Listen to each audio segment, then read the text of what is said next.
Bem-vindas a todos e todas os que estão aqui no auditório Elsa Bercourt, do Centro Brasileiro de Análise e Planejamento, e bem-vindos a todos aqueles e aquelas que nos acompanham pelo YouTube do SEBRAP. Esse aqui é um seminário conjunto do Centro de Estudos da Metrópole e do SEBRAP, e é com enorme alegria, com enorme prazer, que recebemos aqui a Carla Bezerra. Na verdade, a Carla não precisa muitas apresentações para aqueles que somos do CEM, nem para aqueles que somos do DCP da USP, do Departamento de Ciência Política da USP, nem para aqueles que somos do SEBRAP, porque ela tem passagem por todas essas instituições em que nós, ou pelo menos uma boa parte, nós temos multifiliação institucional. E eu diria que, a seu modo, cada uma dessas instituições poderia dizer com certo orgulho que a Carla é prata da casa. Mas, obviamente, a Carla é mais do que prata da casa, ela tem uma trajetória longa, que vai além dessas instituições, em que a gente teve a fortuna de conhecê-la. Atualmente, ela é diretora de participação digital, com um apenso que ela não gosta, que é e-comunicação em rede, mas o título completo é esse aí, da Secretaria Nacional de Participação Social, inscrita na Secretaria-Geral da Presidência da República, mas nós conhecemos ela de antes, hoje está convidada parcialmente nessa condição, na condição de diretora de participação social, mas nós conhecemos ela de antes. Ela chegou na USP depois de ter feito o doutorado, a graduação em Direito pela UNB, e fez mestrado e doutorado em Ciência Política na Faculdade de Filosofia e Ciências Humanas da USP. Depois se vinculou ao CEM, participou intensamente do projeto em que a gente pensou regimes subnacionais e a conexão com aquilo que os conselhos nacionais e os conselhos municipais de políticas faziam. Então, ela se vinculou ao CEM durante algum tempo. Produzimos um conjunto de artigos que recentemente, nos últimos anos, foram sendo publicados, em coautoria com ela, comigo e com a Ellen Guicheney. E ela é membro ativo ainda do NEDAC, do Núcleo de Democracia e Ação Coletiva, que este ano faz 15 anos já de funcionamento ininterrupto, e ela se incorporou ao NEDAC quando fazia o mestrado, e de então até o dia de hoje continua vinculada ao NEDAC, e talvez uma das poucas atividades que ela ainda consegue preservar nessa sua nova função pública, embora apareça de vez em quando a agenda permite. Há outro componente que é menos conhecido do perfil da Carla e que torna seu perfil bem interessante. É um componente que é menos conhecido, pelo menos daqueles que a conhecemos dentro da seara acadêmica.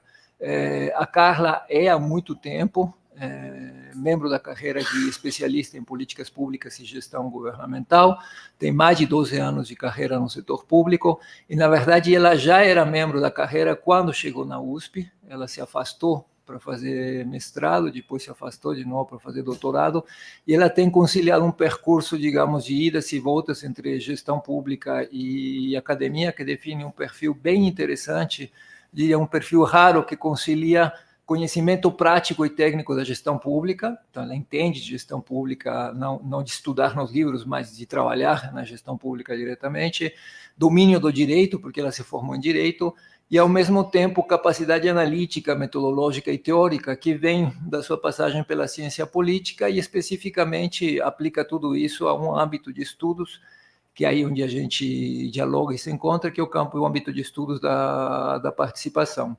Então, eu diria que nós vamos nos beneficiar hoje aqui desse perfil raro da Carla.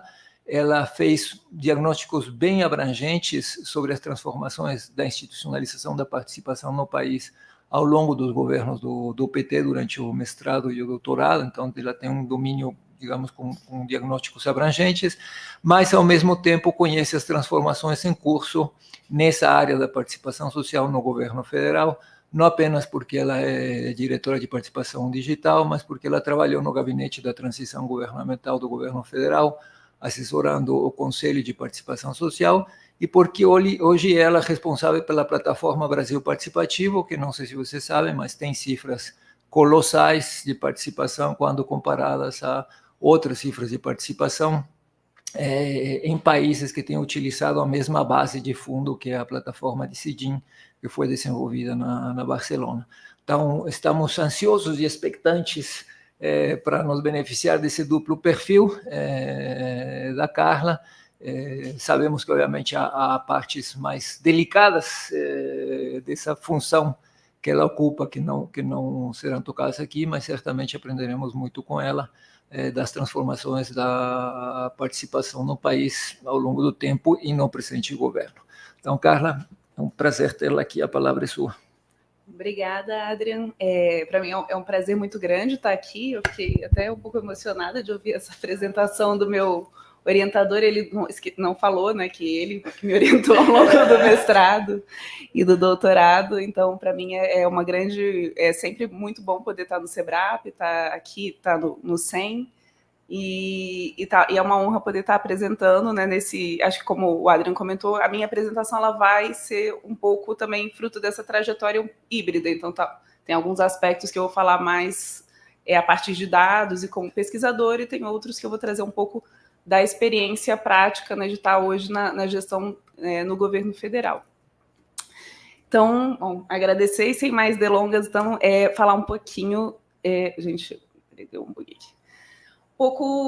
A ideia, né, do tema é participação social, que há de novo, mas para falar do que há de novo, eu achei que eu precisava voltar um pouco e falar um pouco, né, do percurso, da trajetória, do como chegamos até aqui. Então, esse quadro ele resume um pouco algumas das ideias que eu trabalhei no mestrado e doutorado, sobre como é que o sentido da participação mudou para o PT no seu discurso, não necessariamente na prática, e aqui a gente vai falar que às vezes tem sintonia e não necessariamente, e conforme também a posição institucional que o partido ia ocupando, né? Então, a gente tem, na década de 80, o momento de fundação do PT, né? Um partido que surge no processo, na efervescência da redemocratização, da confluência de várias forças progressistas, então, com ideais socialistas também. Então, a ideia, né, de participação ela estava associada à democracia direta, à ideia de poder popular, revolução. A participação ela entrava junto. Essa ideia de democracia participativa é um desenvolvimento posterior. Naquele momento, é tudo junto ao mesmo tempo. É o direito de votar, o direito de eleger presidente. E o PT não tinha nenhuma experiência institucional. Ele vai concorrer em 1982 às primeiras prefeituras com a ideia de governar com poder popular. E como é que seria se governar com poder popular? Por meio dos conselhos populares. O que são os conselhos populares? Ninguém sabia muito bem. Alguns diziam que era uma inspiração na Comuna de Paris, soviets. Ele meio que era uma junção, era uma palavra que era um significante vazio, assim, que cabia todos os sonhos das pessoas naquela ideia de conselho popular.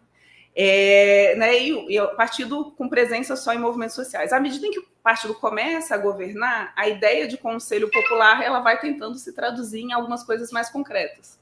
E ele vai se aproximando, né, por um lado, dos conselhos gestores que já eram defendidos pelo MDB e não pelo PT. O MDB tinha uma posição muito importante de defesa de alguns formatos de conselhos, um movimento muito municipalista, e que o PT rejeitava naquele momento, mas depois que acaba... Né, a confluência das áreas acaba aderindo e juntando, né, as versões. E a própria ideia de Conselho Popular ele vai dar origem também ao orçamento participativo. Então, existia muito forte a ideia dos conselhos populares de orçamento. Era uma diretriz do PT de implementar isso nas várias prefeituras, nas 5 prefeituras que ele estava na década de 80. nas 5. Né? Depois esse número vai crescendo, e daí o orçamento participativo, então, surge como uma ampliação, né, da ideia de Conselho Popular de Orçamento, mas com a realização de assembleias, que elegem delegados, enfim, no final você tem ainda, né, dentro de todos os formatos de orçamento participativo, o Conselho do AP. Então, vem um pouco dessa origem, né?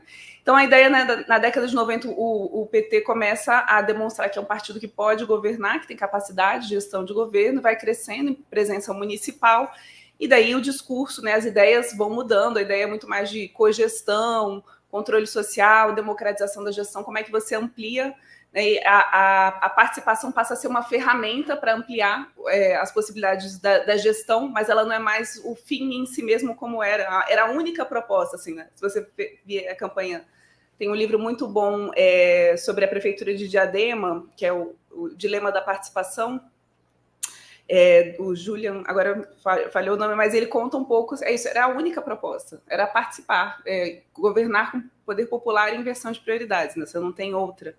E daí, com a experiência, não, você passa a desenvolver mais propostas concretas para diferentes áreas de políticas públicas e a participação passa a ser um elemento para a democratização da gestão. E daí você tem a ideia do modo petista de governar, né? Essa seria a grande diferença do PT, que é o partido que seria, né, essa marca que tentaria ser diferente de outros partidos, porque ele governa com a população, pensando, né? E daí isso se consolida, enfim, né? O PT tem um crescimento eleitoral significativo, prefeituras, governos de estado, e sempre disputando também se consolida no âmbito federal como uma forte oposição, né, à época ao governo Fernando Henrique, e daí cresce e a gente tem em 2003, então, o Lula eleito presidente. O PT no governo federal, então, adota esse discurso do modo, participação é modo de governar, é método de governo.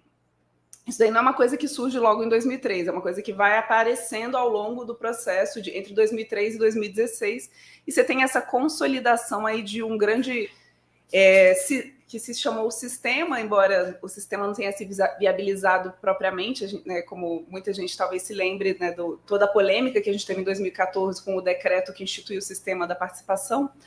Mas a ideia de que conselhos, conferências, que foram altamente estimulados, eu vou falar um pouquinho nisso, eles são uma arquitetura complexa, com estrutura federativa e que ganha, então, essa cara e esse papel, né? Então, a participação está sempre presente. Aqui eu trouxe algumas ilustrações, um pouco do que mudou, né? Então, aqui você vê o Raul Ponte, numa reunião do OP em Porto Alegre, né, ainda em 97, na década de 90. Aqui eu acho essa imagem bem representativa, porque ela já é um outro, né, enquanto o OP é uma participação direta da população, e você tem a presença do prefeito na Assembleia, aqui a gente tem uma reunião do Conselho de Desenvolvimento Econômico e Social do Rio Grande do Sul, e já é um espaço mais nas palavras do Tarso Genro, de concertação, e você tem o Lula seguido de três, do Alceu Colares, o Olívio Dutra e o Tarso Genro, que estão... isso aqui que originalmente eram adversários. Então, aqui eu acho que tem essa ideia dos espaços de concertação, também muito forte, assim. E aqui, essa é uma foto da Dilma, na terceira Conferência Nacional de Juventude. Isso foi em 16 de dezembro de 2014, mas está errado, é 2015. Então, o Eduardo Cunha já tinha entrado com um pedido de impeachment, e nesse dia essa conferência virou um grande ato, que foi depois pela esplanada contra o processo de impeachment, mas a história vocês já sabem que aconteceu. Então, acho que 3 momentos, 3 instituições participativas diferentes, e pensar um pouco o que mudou e como é que a gente vê qual o papel que essas diferentes instâncias cumpriram, né? Então, o que eu argumento na minha tese de doutorado é que a ideia da participação, ela não é só um discurso, no caso do PT, ela tem um respaldo prático, mas ela também não é um ideário que caminha por si só. Ele também tem consequências práticas importantes para o que eu vou chamar de governabilidade ou governabilidade social. Esse conceito ele é usado um pouco, não como conceito, né, como palavra nativa pelos próprios ministros que trabalharam no tema da participação. O Luiz Dulce e o Gilberto Carvalho usavam muito essa ideia de governabilidade social, de que eles precisavam construir maiorias e o suporte social. Eu acho essa frase bem importante, né? Isso daqui está no livro, mas isso aparece em várias entrevistas, em vários momentos, uma coisa que era presente. Daí eu fiquei pensando, né, e pensando um pouco como é que a gente resgata. Então, a ideia de governabilidade, ela é muito usada, eu descobri que é uma coisa muito usada em países latino-americanos. Quando você fala, até o termo é difícil de traduzir para o inglês, porque às vezes traduz como governance, às vezes traduz como governability, mas são coisas diferentes. Então, eu tive vários problemas para traduzir para o inglês e no final a gente ficou com governability. E a origem, curiosamente, é americana do termo. Quem usa primeiro esse termo é no relatório da Comissão Tripartite para a Democracia. Depois eu posso contar essa historinha no detalhe. Mas ela vai ganhar muita força o quê? Nos sistemas de presidencialismo multipartidário da América do Sul.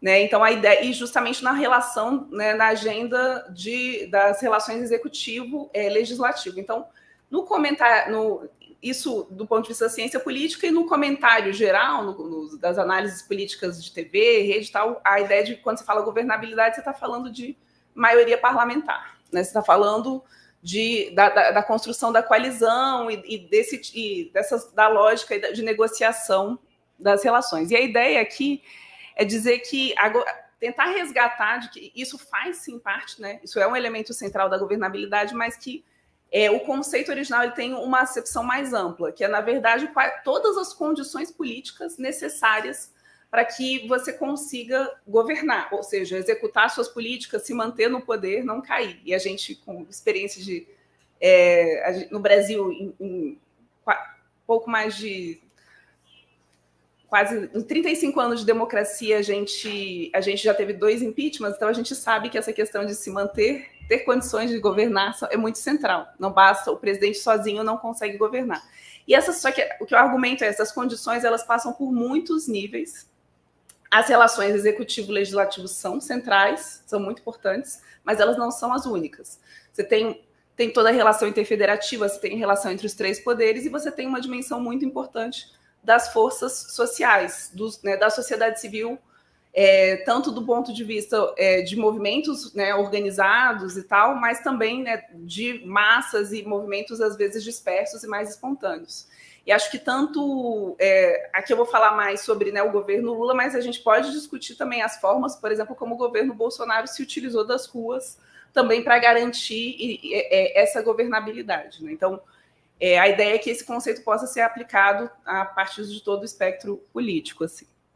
Então, a participação como ideologia, né, eu mostrei um pouco aqui, né, aquela análise, aquele quadrinho, ele é baseado numa análise sistemática das resoluções do PT de 80 a 2016, como que vai aparecendo e como é que está associado. E a gente tem essa ideia, né, de governar com participação popular e inversão de prioridade para os setores marginalizados. Isso é uma coisa que é contínua, que é constante nas resoluções, por mais que você tenha mudanças no que isso ao que isso está conectado na prática. Assim. E daí a ideia de participação como governabilidade, a parte prática, né? A ideia de que você tem benefícios mútuos. Né? Isso também é uma coisa que, principalmente quando eu discuti esse tema em outras arenas, as pessoas às vezes tendem a associar com a questão da cooptação ou clientelismo político, ou ir para esse caminho, e esse é um debate que eu tive que travar muitas vezes, dizer, não, olha, você pode ter, sim, situações de cooptação, de clientelismo, isso não está descartado, mas você pode, sim, ter situações de benefício mútuo quando você tem uma convergência de agendas políticas, né? Em que para o partido é importante porque ele ganha base social, e a sociedade civil é importante porque ela tem mais capacidade, aqui deu uma desformatação, mas a sociedade civil tem mais capacidade, né, de entrar, de apresentar e estruturar suas pautas, ter ganhos políticos reais também nas agendas dos movimentos. Né? Então, existe essa vantagem também. Então, para a gente chegar logo no que há de novo, o que há de antigo? Né? O que foi feito até 2016, não só pelo PT, né? Então, tem esse argumento que é um pouco sobre o PT, mas tem um conjunto de coisas que foram feitas e que estão alinhadas, embora o PT tenha essa força muito grande, desde a redemocratização, você tem um certo pacto, uma visão comum de defesa de determinadas instituições participativas, né? Embora o OP tenha virado uma marca do PT, ele foi implementado por todos os partidos políticos, né? Conselhos e conferências, como eu falei, o MDB, desde da sua origem, já defendia e foi um dos principais articuladores. A ideia de conferências nacionais, né, vai surgir com força esse formato em 86, com a Conferência de Saúde, ela também tem uma coisa que perpassa diferentes grupos partidários, né?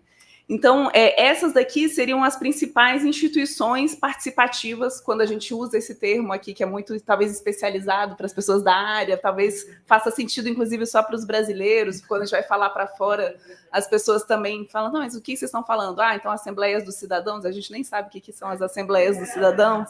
Então, eu acho que a gente precisa qualificar um pouco esses formatos, mas tem alguns outros pontos importantes da relação governo-sociedade civil que às vezes ficam de fora dessa chave. E é uma das coisas que eu argumento assim, tem o PT, por exemplo, ao criar um ministério que é voltado para essas relações, ele, né, e não é só nesse ministério, na verdade, todos os ministérios têm alguma coisa de terem, aos poucos, você vai vendo em diferentes áreas, principalmente as áreas mais sociais, ou desenvolvimento agrário, mulheres, áreas saúde, você tem estruturas especializadas na relação com a sociedade civil. Você tem, tipo, a Secretaria de Gestão Participativa do Ministério da Saúde. Você tem, então, você vai criando isso. Você tem, no caso do Lula, um presidente que demandava e que tinha contatos e uma relação especializada. Você tem, obviamente, também toda a parte, né, de ocupação de cargos por lideranças do movimento, que também isso daí tem sido estudado por muitas pessoas também, essa transição. E acho que esse é um ponto muito importante que talvez a gente tenha um olhar um pouco mais atento. E a questão das relações de conflito mesmo, né? Não é só greve ou... mas você tem vários conflitos na hora de construção, por exemplo, de grandes obras, né? Belo Monte, Altamira. Você tem várias situações em que você precisa, em que o governo entrou e criou situações de mediação, né, com conflitos que poderiam, e essa mediação foi muito importante para evitar crises maiores, e enfim. E tem um terceiro leque também, que é a atuação da sociedade civil na implementação de políticas públicas. Isso, para a Renata, que está aqui, né, na assistência social, isso é quase estruturante da política, né, mas em outras áreas também.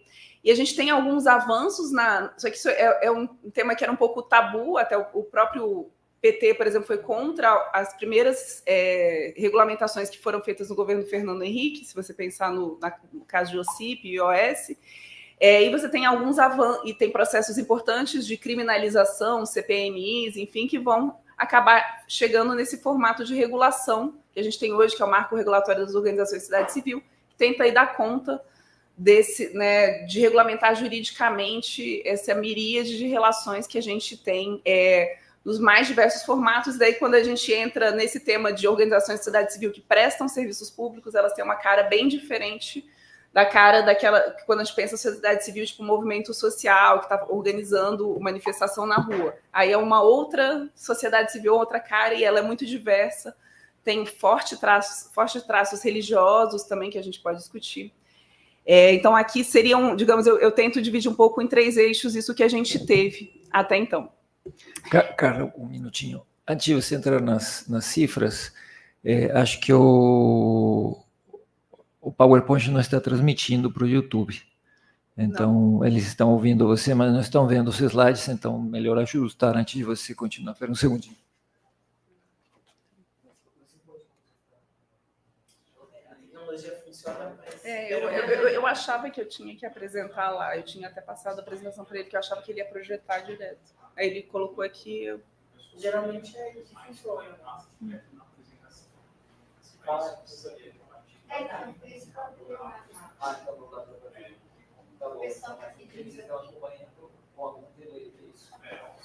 aqui. Estão falando para mim aqui no chat se deixar a câmera focada na TV, eles estão conseguindo ler.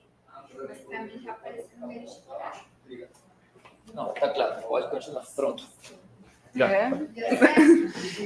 Ele colocou a câmera na TV e resolveu? Não, é que ele não está conectado diretamente na TV, então eles não conseguem acompanhar simultaneamente sua fala e os slides.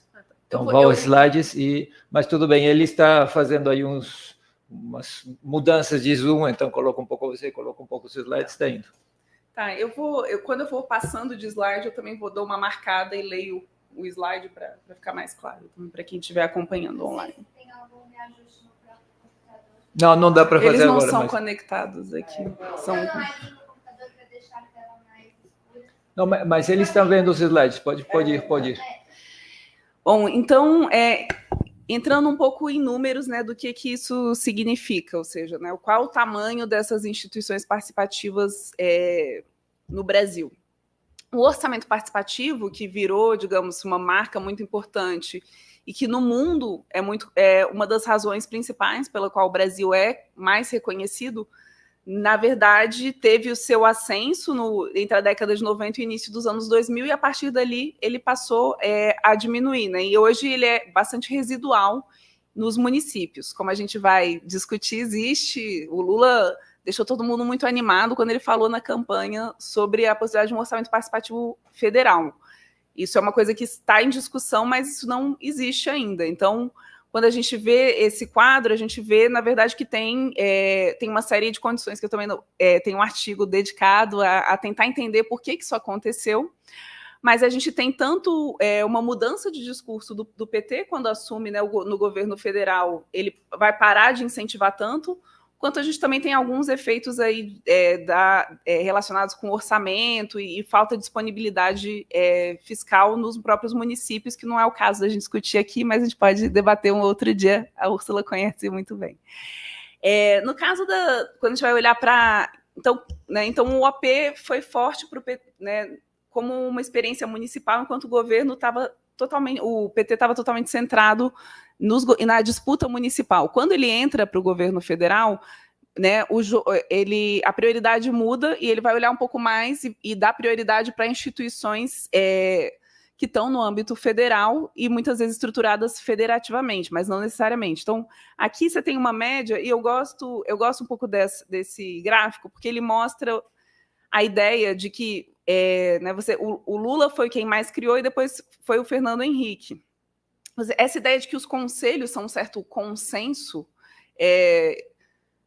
eu acho que ela fica um pouco expressa nesse gráfico, né, de que você tem, todos os governos de alguma forma criaram, tem coisas que não são, na verdade, do político em si, mas são movimentos da própria área de política pública, e são esforços que acontecem. Então, esse pico, por exemplo, no Collor, né, não era um esforço, não é que o Collor valorizasse, mas a gente tinha em movimentos, você tem a instituição do Conselho Nacional de Assistência Social, você tem uma série de esforços da própria área temática, então acho que isso aparece também, mas evidentemente a gente vê que tem aí um esforço, né, principalmente durante o governo Lula, de uma criação muito grande, e normalmente são conselhos que foram criados mais no âmbito nacional e não necessariamente estão estruturados no formato de sistema, como é o caso de saúde, assistência social.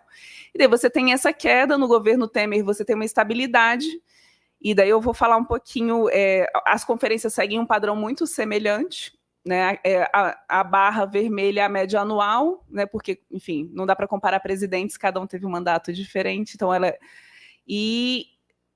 a gente tem essa inflexão no governo Bolsonaro, né? Então, enquanto, de alguma forma, todos os governos, desde a redemocratização, já criaram novos conselhos ou mantiveram, instituíram, essa inflexão no governo Bolsonaro é uma inflexão que foi uma novidade, no sentido de que se contrapõe ao que era o pacto constitucional, né? Então, ele vai usar aí vários argumentos para criar uma série de medidas que desmantelam na prática.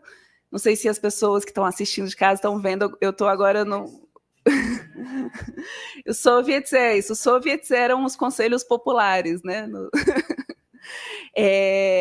Então, quem está vendo, não sei se as pessoas estão visualizando em casa, aí tem um tweet um pouco que era a grande justificativa que o Bolsonaro apresentou para lançar o decreto 9759, que se propunha a revogar aí todos os conselhos, para não ser revogado teria que ser justificado.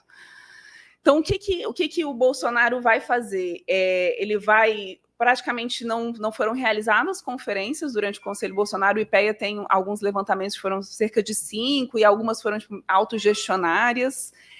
Você tem aí uma redução do número de conselhos, e você também tem várias ações de cerceamento, enfim, de tentativa de eliminar das organizações, como a gente vai ver. Ou seja, a gente sabe que o Bolsonaro estimulou várias organizações da sociedade civil mas aquelas que estavam alinhadas com a política dele, né, de alguma forma. Então, ele redirecionou, fez coisas que estavam mais direcionadas, por exemplo, para o setor evangélico, ou tinha um programa voluntário, e tem toda a questão da mobilização de rua mesmo, e do gabinete do ódio. Mas você tem também todo um direcionamento contrário a, principalmente, movimentos ambientalistas, né? O tema ambiental foi muito fortemente atacado no governo Bolsonaro, e a área de direitos humanos, gênero, enfim. Então, eram pautas que iam muito de forma contrária. Então, aproveitando para divulgar, esse é um artigo que finalmente foi publicado agora na semana passada. Depois foram 4 anos aí construindo e atualizando o banco, mais alguns anos aí para pré-print estava pronto há 1 ano, então saiu o nosso artigo, que eu tive o prazer de escrever com o Adrian, e a gente vai ver o seguinte: olha, o objetivo era tentar desmontar tudo, a prática não foi bem assim. E por que isso aconteceu? Bom, tem variações por área, e tem variações que estão relacionadas com a trajetória da política, com a prioridade que a comunidade política dá a determinadas, e outras com o desenho institucional. Então, a gente vai trabalhar essa tipologia que articula aí tanto o papel do desenho institucional com a comunidade da política e a relação com como é que isso se dá com a pauta do governo, para tentar entender por que alguns foram tão facilmente revogados e outros se mantiveram em pé, inclusive atuando para o Conselho Nacional de Saúde ou de Direitos Humanos, que são exemplos importantes de conselhos que a gente chama resilientes. Eles continuaram atuando e foram importantes na oposição ao governo. Outros foram desmanchados no dia seguinte, né? Então, aqui a gente tem um pouco esse quadro. Eu também não vou detalhar tanto, porque mais para conseguir aqui dar esse panorama, mas fica o convite para quem quiser, está disponível na Dados, no Cielo.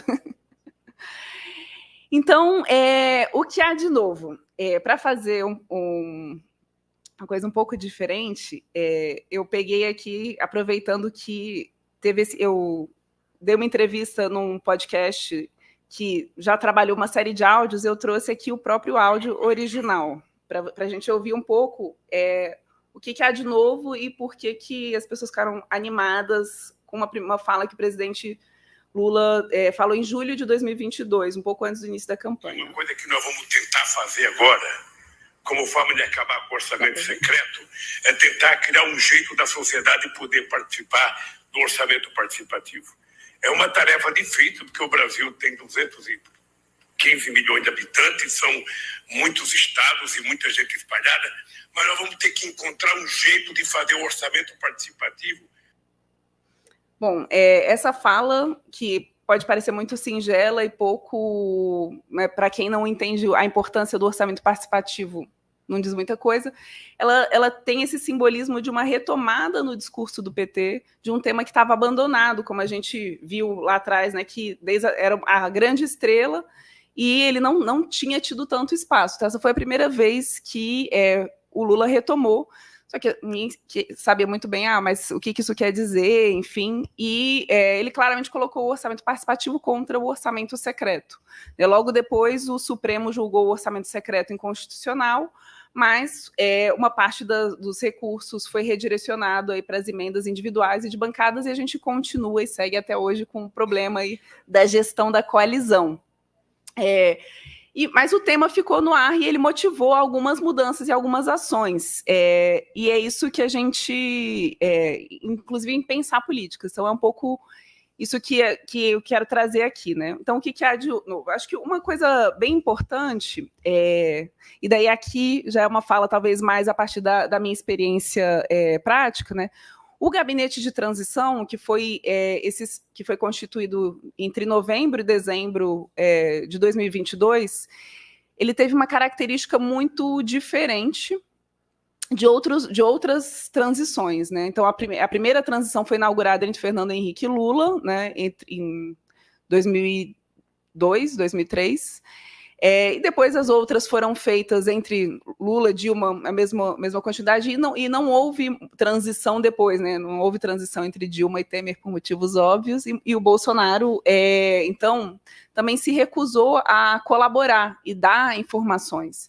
E daí isso fez com que o governo tivesse que, o governo eleito tivesse que pensar de uma forma um pouco criativa como conseguir obter essas informações. Então, O formato do gabinete de transição, o vice-presidente Alckmin gostava muito de falar que ele é muito curioso, ele ter assumido assim muito fortemente essa ideia de que foi muito participativo.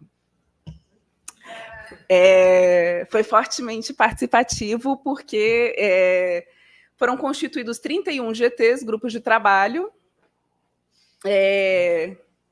Foram constituídos 31 grupos de trabalho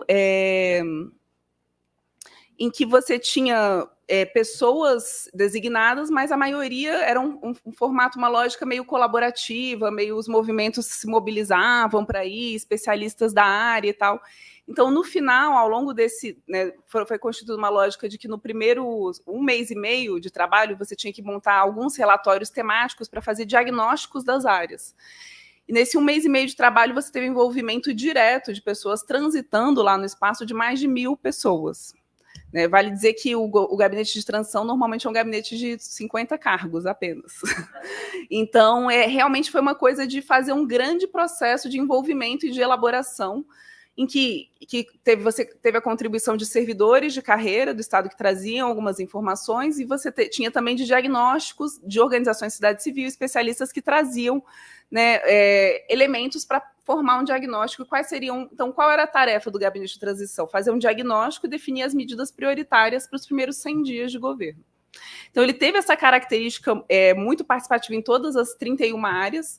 Essas 31 áreas, de alguma forma, quase todas viraram algum ministério ou se desdobraram, né? A gente tem 38 ministérios, então elas já têm uma característica muito próxima disso.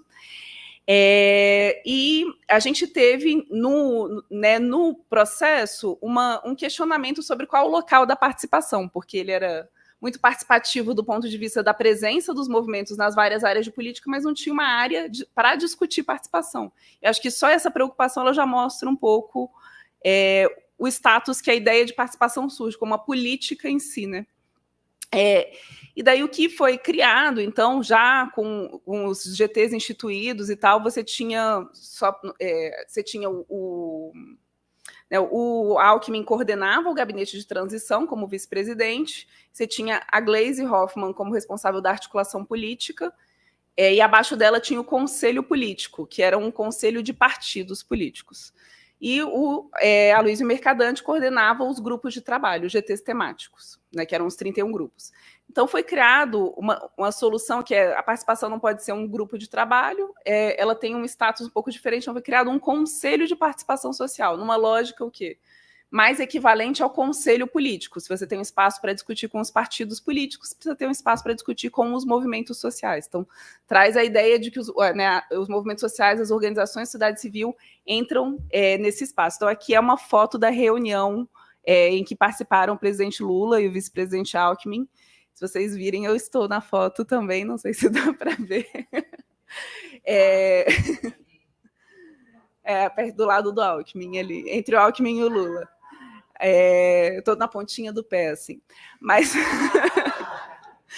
Então, a ideia, então, desse conselho de participação, mas ele teve um caráter, então, tanto de apresentar as demandas dos movimentos sociais, mas ele também acabou elaborando os relatórios como os grupos de trabalho fizeram. Então, ele é uma coisa um pouco híbrida. Então, essa elaboração desse grupo de trabalho, desse relatório, vai trazer, então, quais são as medidas urgentes e, de alguma forma, muito do que está expresso no gabinete de transição, ele vai refletir as prioridades do início, quase do primeiro ano do governo, assim, porque, então, quais são as medidas mais urgentes que estão tratadas lá e que foram tomadas? Acho que a primeira coisa é a revogação do decreto 9759 como primeira medida já em 1º de janeiro, então foi a primeira coisa, e uma sinalização da gradual recomposição de conselhos nacionais afetados. Aí eu trouxe, eu estou um pouco... colocar aqui, eu acho, só para dar uma ideia do quanto que isso está difuso no conjunto do governo, ou seja, isso não é uma coisa só do Lula, mas está presente na fala de vários dos seus ministros, um pouco trazer assim, como que nos primeiros anúncios de posse, todos os ministros já vão anunciando a recomposição de vários conselhos. Então, Vou colocar aqui um áudio, se ficar muito cansativo, a gente para, que ele é curtinho. Assim, Nesse contexto, destaca o presidente o seu primeiro decreto, criando o CNDI, o Conselho Nacional do Desenvolvimento Industrial, que promoverá... Ele anuncia logo na posse. Público-privado em matéria de política industrial. Quero retomar Silva, o nosso compromisso e reconhecimento da participação social como elemento estratégico da atuação do Estado brasileiro em sua relação com a sociedade. Por isso, quero declarar em alto e bom som que iremos, em breve, reinstalar nesse ministério os conselhos CONAET, CONATRAI e CONATRAP. O plano plurianual vai ser feito por diversas mãos, vai ser feito com a sociedade civil. Estaremos prontos, junto com o Márcio, secretário-geral da Presidência da República, para andar o Brasil, para colocar a opinião de toda a população brasileira no PPA. A participação popular sempre foi e seguirá sendo o fio condutor dos nossos governos. Está em nosso DNA. Então, e esse último que falou, então, foi o ministro Márcio Macedo, que é o secretário-geral. Então, eu acho interessante essa fala também, porque ela traz também um anúncio que a Simone Tebet e o Márcio Macedo do que foi a prioridade no primeiro ano de governo, que foi a realização do PPA participativo, que era uma diretriz que também estava no gabinete de transição. Então, falar um pouquinho, então, dessa questão, né? Com a recriação da Secretaria-Geral da Presidência, como esse órgão central responsável pela participação, o que tem de novidade em relação a como eram os outros governos? Então, vou olhar isso um pouco no raio-x, mas eu destaquei aqui algumas coisas que não existiam antes e que ainda estão um pouco no formato em consolidação, né? Primeiro é a ideia do Conselho de Participação Social. Então, o Conselho ele foi criado para o gabinete de transição. Ele era uma estrutura do gabinete e deveria ser encerrada. Mas, ao final da reunião, o próprio presidente Lula falou, mas não vai continuar esse conselho e tal? Então, a partir disso, as pessoas começam a elaborar e o Conselho de Participação Social do governo é criado em 31 de janeiro, ainda no primeiro mês de governo. E ele hoje é uma estrutura que tem sido acionada para diversos debates, para debater políticas em geral, e ele participou bastante ativamente do debate sobre o PPA. Como existe também a estrutura do Fórum Interconselhos, que vai ser retomada, e ele tem sido constantemente ativado em conjunto, tanto o Fórum Interconselhos, que reúne representantes de todos os conselhos, junto com o Conselho de Participação Social, para discutir temas mais afeitos à participação. Então, isso é uma estrutura nova que não existia antes. Uma outra coisa que é uma novidade é o Sistema Interministerial de Participação. O que é isso? Eu acho que o nome sistema gera uma certa confusão, porque as pessoas pensam num sistema nacional, mas existe dentro da gestão do governo existem os sistemas internos. Então, existe o sistema de compras, o sistema de assessores parlamentares. A ideia é que foi criar um sistema de assessores de participação, ou seja, você tem representantes, você tem cargos criados em todos os ministérios, cuja responsabilidade é fazer uma articulação sobre o tema de participação no Ministério e que depois respondem à Secretaria-Geral. Então, isso é uma coisa que também tem sido, enfim, é uma novidade. Né, a sua coordenação também ainda está em fase de consolidação, é uma coisa que né, exatamente quais as funções ou para que eles são acionados ainda não é uma coisa super definida, mas eles têm sido bastante acionados, por exemplo, para diagnósticos sobre o papel dos conselhos, como é que está a situação, informações sobre conferências nacionais, ou seja, como que a política de participação está acontecendo nos vários ministérios, de modo que a Secretaria-Geral tenha capacidade de ter esse acompanhamento. Então, essa é uma ideia nova e acho que ela dá mais força para a própria Secretaria-Geral ter esse acompanhamento do que acontece nos ministérios. Assim. E daí a gente tem hoje 2 grupos de trabalho instituídos, que é o grupo de trabalho sobre conferências e conselhos, mas que eu coloquei conferências porque ele tem discutido mais conferências esse ano e tem focado mais no tema da participação territorial e educação popular. Esse é um tema que eu vou falar um pouquinho daqui a pouco, mas a ideia é só de coisas novas, né? Então, esse GT Conferência deve tirar alguns princípios, diretrizes, a ideia de ter normatização sobre como que devem acontecer as conferências ou os conselhos é uma novidade também. Digamos assim, até o momento, o único esforço assim, do governo tinha sido, né, em 2014, em tentar criar aquele decreto, mas, de modo geral, a política de participação ela sempre correu muito sem uma regulamentação genérica, ela é uma coisa que tem regulamentações das áreas de políticas, né, então a participação na saúde, na assistência, mas não uma diretriz geral. E o próprio decreto do Bolsonaro, ele acabou criando a necessidade de você ter uma regulamentação para contrapor, porque ao criar o decreto, ele tem 2 decretos, 9759 e o 9191. Esse 9191 ele é meio uma regra de como que você pode criar decretos, ele cria uma série de entraves que, se você não fizer uma regulamentação contrária,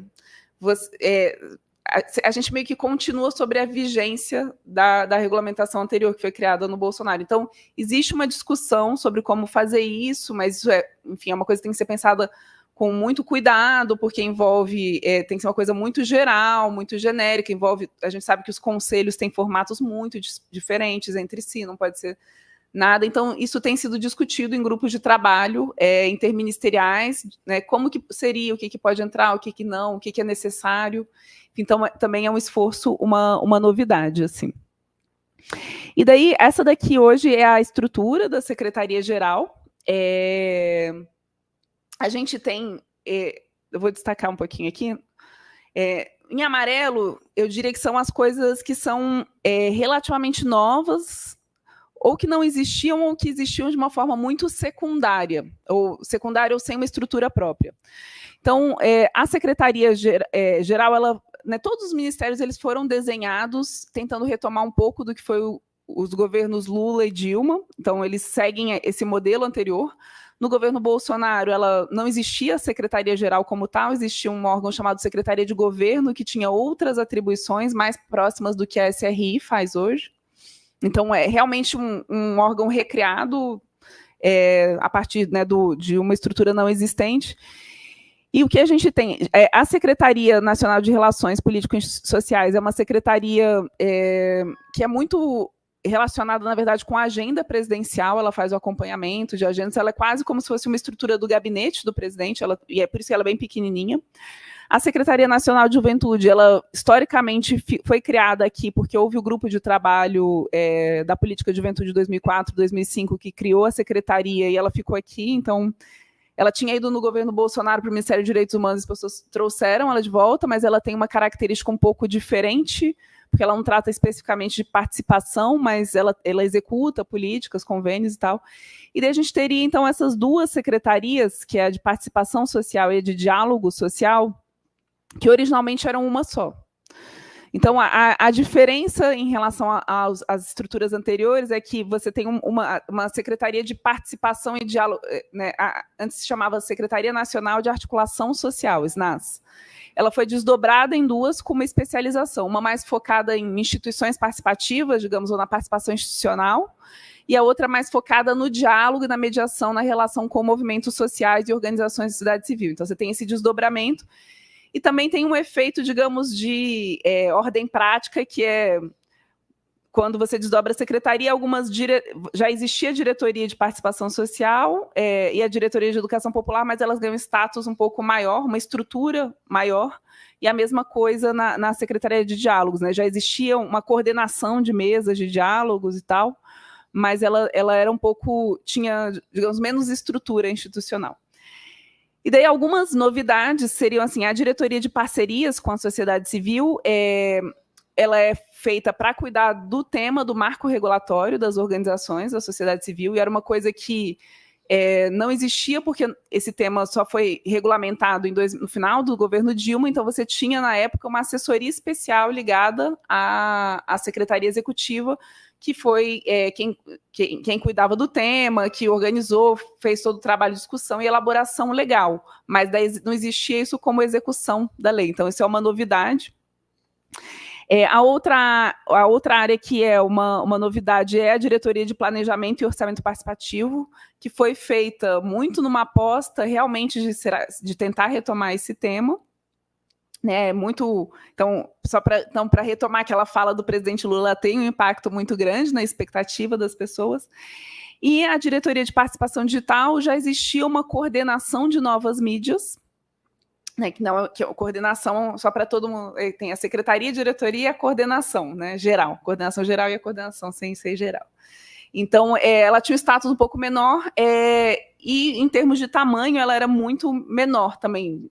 Hoje, eu vou falar um pouquinho sobre isso, até por uma razão, porque eu de alto interesse. Então, eu queria voltar aqui sobre o PPA participativo. Então, do ponto de vista de novidades, a gente tem, não sei se as pessoas de casa conseguiram acompanhar, eu mudei rapidamente os slides só. Então, do ponto de vista de novidades da política geral, essas são as novas entregas, são coisas que ainda estão em fase de consolidação. E a principal entrega, a principal novidade que a gente teve no ano anterior foi a realização do PPA participativo. Então, aqui eu vou colocar só os números que a gente... esse slide, obviamente, é o slide que a gente usa institucionalmente, para divulgar. Tem o QR Code para vocês baixarem. Mas o PPA participativo, ele teve uma característica que foi... pela primeira vez, você teve o tema do PPA numa discussão nessa dimensão. Então, você já tinha experiências de discussões sobre o PPA no que a gente chamava de Fórum Interconselhos. Então, o Fórum Interconselhos, que reúne 2 representantes, fazia 1 ou 2 ou 3 reuniões para discutir a elaboração do PPA, e essa era toda a participação que a gente tinha no tema. Então, a aposta de fazer um processo massivo de participação, com assembleias em todos os estados, envolvendo aí 2 ministros numa agenda bastante intensa, é uma grande novidade, foi a principal entrega, né, do ano passado, né, e ela vem articulada também com essa novidade da participação digital. Então, se a gente olhar um pouco aqui na estrutura, a gente vai ver que o PPA ele vai ser de responsabilidade dessas 2 áreas que são novas, a Diretoria de Participação Digital e de Orçamento e Planejamento Participativo. Né? Então, só para ter uma ideia aqui, aqui tem o número das plenárias estaduais. Então, tinha essa ideia de como é que você faz um processo massivo e que você consiga reunir os dados. Está muito pequeno, né? Mas a gente tem, assim, foram realizadas plenárias nos 27 estados. No estado de Goiás, que foi a menor, a gente teve 480 pessoas. E na Paraíba, que foi a maior, 2.750. Na verdade, todo o Nordeste, a gente tem uma média de participação acima de 2.000 pessoas. Então, são plenárias bastante significativas, grandes, em que reuniam aí lideranças dos movimentos, com presença dos ministros, só que a participação ela era toda mediada pelo digital. Então, essa é uma grande mudança, uma grande novidade. Você não encaminhava propostas nessa plenária, você entrava no aplicativo e fazia sua proposta. E as próprias lideranças de movimentos apresentavam e defendiam já a proposta inscrita e chamavam para as pessoas votarem, né? Então, aqui é um pouco do perfil dos acessos dos usuários no Brasil Participativo. Então, a gente vai ter o pico aqui no dia 12 de julho de 111 mil pessoas acessando ao mesmo tempo. E a gente tem uma tendência, o que esse gráfico mostra? Primeiro, uma tendência que a gente já vem observando em todos os processos digitais que a gente tem feito, que foram uns 3 ou 4, mas que em breve serão muitos, que a gente tem um pico de participação no final do processo, e, ao mesmo tempo, a gente tem essas oscilações que estão relacionadas com momentos presenciais. Ou seja, a ideia, né, de que as plenárias elas geram uma mobilização forte e tem picos de acesso, não só no dia, mas, eventualmente, efeitos um pouco antes, um pouco depois. Assim. Então, ele mostra essa tendência. Então, a ideia, né, do Brasil Participativo, que essa plataforma, então, que fez o PPA, que foi a grande entrega, a grande novidade, essas duas novidades elas se desdobram em duas. O PPA com o Brasil Participativo no primeiro ano, a plataforma segue com uma série de outras agendas e, ao mesmo tempo, tem uma aposta para a diretoria de orçamento participativo de tentar realizar um orçamento participativo esse ano, que é um processo ainda em elaboração. Mas a plataforma ela segue numa lógica de conectar processos digitais e presenciais. Então, pensando um pouco toda aquela arquitetura de conselhos, conferências e tal, como é que a gente oferece um suporte digital e amplia esses processos. Então, logo depois do PPA participativo, foi realizada a Conferência de Juventude com uma etapa digital, em que as pessoas podiam apresentar propostas e eleger delegados diretamente para a etapa nacional. E daí agora a gente desenvolveu, então, esse módulo, a etapa da juventude foi um primeiro teste, e a gente tem esse módulo, e agora a gente está oferecendo, né, para o conjunto de ministérios. A gente tem mais ou menos 16 conferências previstas entre 2024 e 2025, e a gente tem oferecido essa ideia de trazer uma inovação, como inovação metodológica, a eleição, a discussão, que sejam um dos elementos ou uma das etapas, essa etapa digital do aplicativo, né? A gente tem também, dentro do aplicativo, uma série de consultas públicas, aí é que eu vou até voltar, e eu acho que eu vou voltar aqui, falar um pouquinho sobre as consultas, que é um processo que, embora ele seja muito menor, né, se você olha assim, o impacto do PPA, que tem 1,4 milhão de participantes de um único processo, é muito mais massivo do que esse processo de 10 anos que a gente teve de aprendizado das consultas públicas. Mas, ao mesmo tempo, é interessante pensar que quando as primeiras... porque não é muito claro na lista, mas o Participa BR, que é a primeira plataforma de consultas públicas, foi lançado em 2014, e depois ele vai mudar de nome no governo Bolsonaro para Participa Mais Brasil, mas é mais ou menos a mesma lógica, assim, acumulada. Ele né, ele é só digital, então ele é um pouco diferente dessa lógica de conectar o presencial e digital, mas ele tem um aspecto de aprendizado da gestão pública, ou seja, os órgãos utilizam muito, assim, eles demandam, a gente faz em média 30 consultas públicas por mês. Então, aí tem algumas que têm pouquíssimas contribuições e outras que têm contribuições mais significativas, a depender do processo de mobilização.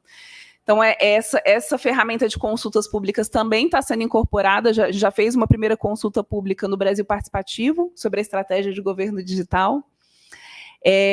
Então, aí a gente está trazendo então, esse conjunto de ferramentas, e a ideia é que o Brasil Participativo seja essa plataforma que dá suporte. Também tem um módulo, por exemplo, para os colegiados. Então, hoje, já na plataforma Participa Mais Brasil, já existia esse módulo, a gente está desenvolvendo para a nova, que dá suporte, então, de documentos, videoconferências e outras ferramentas. Então, a ideia é que essa plataforma ela seja essa porta de entrada, que você possa acessar essas diferentes instituições participativas e que você possa ter esse suporte sem, né, sem suprimir ou, na verdade, sempre um complemento e um fortalecimento da relação, né, do digital e do presencial. Por isso que a gente sempre tem falado essa ideia, né, de conectar o digital e o presencial, de não trabalhar numa lógica que é um ou outro. E eu acho que isso hoje é muito mais fácil de falar, ainda mais no pós-pandemia, mas a gente pensar que há 10 anos atrás, eu participei em 2013 de uma das primeiras experiências de ferramentas de participação digital, que era o Observatório da Juventude. A gente tinha que brigar muito para convencer de que era importante ter uma forma de participação digital. Então, em 10 anos, isso mudou drasticamente. Então, hoje, ao ponto de que esse tema do digital acaba sendo a grande novidade que você oferece para essas instituições que hoje estão vigentes, assim. Então,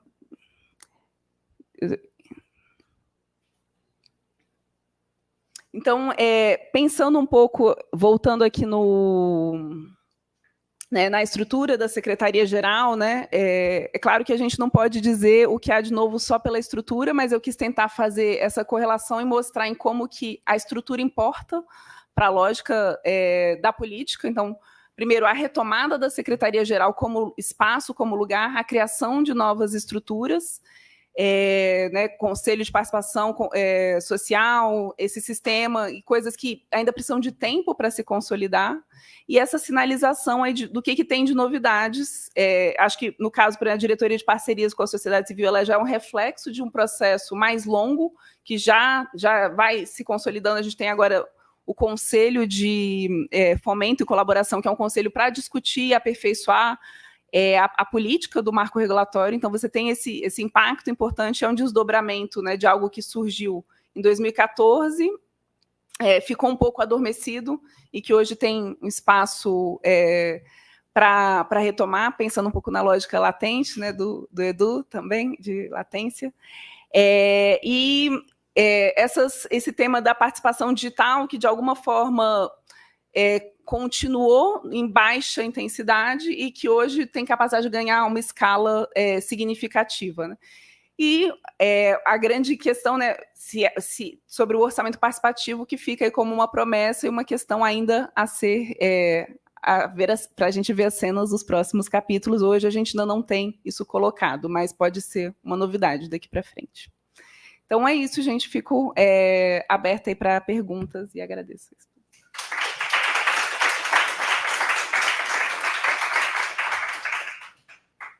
Muito obrigado, Carla. Eu tenho aqui uma conversa paralela rolando no WhatsApp de perguntas e comentários, e pedindo o texto, e por que o texto, e por que demorou 4 anos para ser publicado, e por que... Mas, enfim, gente, tem várias coisas aí. Os ritmos editoriais são lentos, e em relação a isso, na verdade, a gente publicou um pré-print logo no 2º ano do governo, depois refizemos a base, mais 2 anos, e depois ficamos esperando 1 ano e meio para publicar, quando o artigo já tinha sido aprovado. Mas, enfim. Bom, então, eu gostaria de fazer alguns comentários meio introdutórios, apenas para fazer um pontapé e deixar que a plateia, obviamente, faça seus próprios comentários e incorporar os comentários que recebemos e as perguntas que recebemos pela internet. A primeira questão geral que me parece que seria interessante se você pudesse retomar é que no seu argumento macro, aquele que você expôs no começo, você concilia governabilidade social, governabilidade interfederativa e governabilidade política. Então, os governos não podem se dar o luxo de dar de ombros para nenhuma dessas 3 formas de governabilidade. Eles precisam lidar com a governabilidade interfederativa, precisam lidar com o Congresso e precisam lidar de alguma forma com a sociedade, seja pela via de redes, a la Bolsonaro, seja pela via de atores organizados, mas se precisa estabelecer alguma relação com grupos sociais, que são os grupos sociais que se mobilizam para defender os governos. Ao longo dos governos da pós-transição, especialmente nos governos do PCdoB e depois com mais ênfase do PT, essas formas de governabilidade, elas não produziam atritos entre si tão claros em relação à participação. Isto é, a governabilidade política, ela aceitava a expansão da participação como parte do Pacto Federativo Maior. Mas sabemos que a participação se tornou contenciosa. Isto é, a participação tendo sido uma parte de um arcabouço institucional maior, abraçada por todos os partidos que governaram o país e as principais cidades do país, inclusive o PMDB, na pós-transição, acabou por se tornar um elemento contencioso fortemente identificado a políticas do PT e não, digamos, esse conjunto de forças. Então, a minha pergunta é como isso está posto hoje? Me parece claro que a posição de uma parte importante do Congresso, logo da governabilidade política, não mudou de opinião em relação à participação. Isto continua sendo um elemento contencioso. O quanto isso pode comprometer, no médio e no longo prazo, iniciativas de participação de expansão, porque a gente está pensando em várias dessas instituições que, na verdade, foram consolidadas ao longo de 30 anos. A gente está começando algumas iniciativas. E, bom, aí eu gostaria de ouvi-lo a respeito da possibilidade de consolidação dessas iniciativas em função dessas mudanças nas formas de governabilidade. Então, essa é a primeira pergunta. A segunda, de natureza mais, também um pouco mais geral, em termos das mudanças, que é um foco importante da sua apresentação, diz respeito ao que me parece ser o modelo participativo que se consolidou no Brasil, o que poderíamos chamar de o regime de controle social, que acabou por se consolidar no Brasil.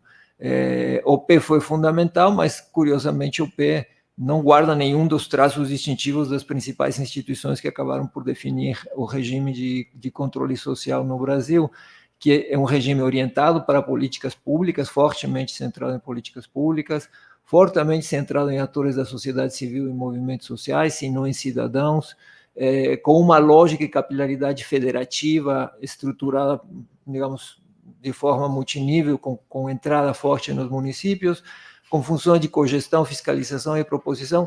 Isso é um modelo muito peculiar, que você não encontra em outros países da América Latina.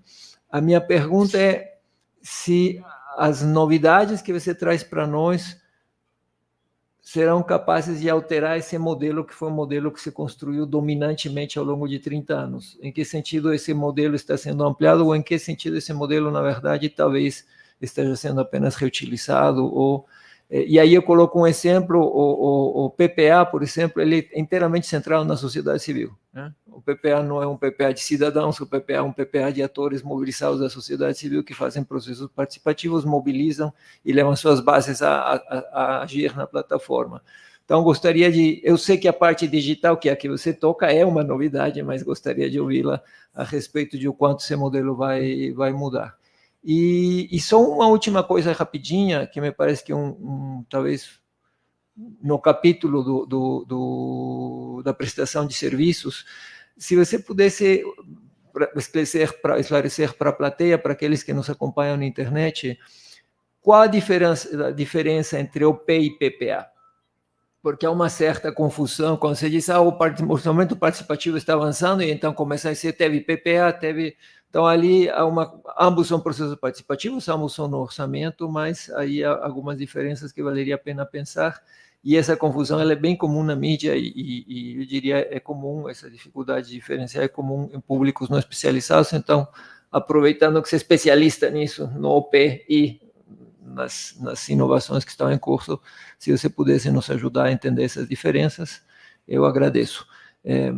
Agora, a pergunta, você quer responder ou continuamos com a rodada de perguntas? Tá bom.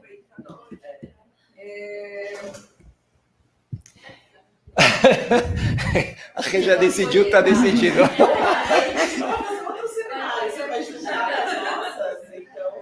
Mas ela quer juntar, é ótimo.